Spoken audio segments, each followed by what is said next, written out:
శ్రీమద్ భాగవతంలోని 215వ పద్యం. ఇది వచన భాగంగా ఉంది. ఈ విధంగా అర్జునుడు కల్పించిన శరతల్పం మీద శయనించి ఉన్న కురుకుల పితామహుడు పలికిన పలుకులు అచ్చటకు విచ్చేసిన మునులందరూ విన్నారు.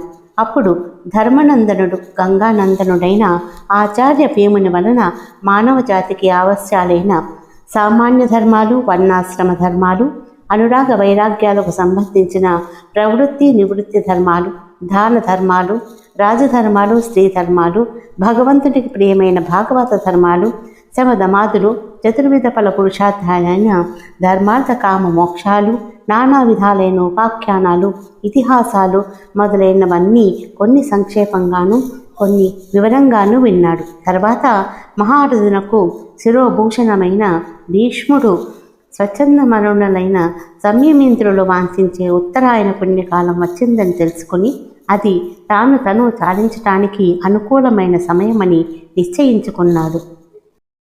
శ్రీమద్ భాగవతంలోని 216వ పద్యం. ఆలాపంబులు మాని చిత్తము మనీషాయత్తము చేసి దృచ్ఛాలంబున్ హరిమోముపై బరపి తత్కారుణ్య దృష్టిన్ వినిర్మూలీభూత శరవ్యధానిజయుడై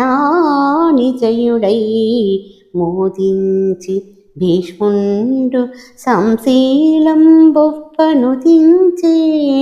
గల్మష గజ శ్రేణి హరిన్ శ్రీహరిన్.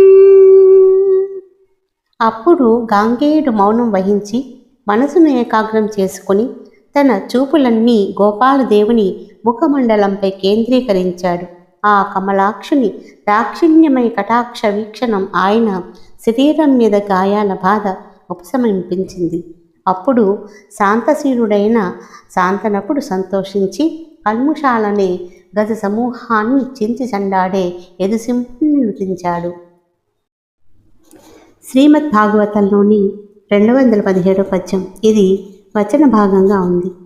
మందాకీనందనుడైన భీష్ముడు సమస్త దోషాలను పరాస్తం చేసి నిష్కామ భావంతో నిర్మల ధ్యానంతో పీతాంబర ధరుడు, చతుర్భుజుడు, పురాణ పురుషుడు, పరమేశ్వరుడు అయిన గోవిందుని యందు ఏకాగ్ర బుద్ధిని సంధానించి పరమానందభరితుడై స్వభావ సిద్ధాలైన సంసార బంధనాలను పరిహరించే ఉద్దేశంతో ఈ విధంగా ప్రస్తుతించాడు. శ్రీ గోపాలకృష్ణ భగవానికి జై.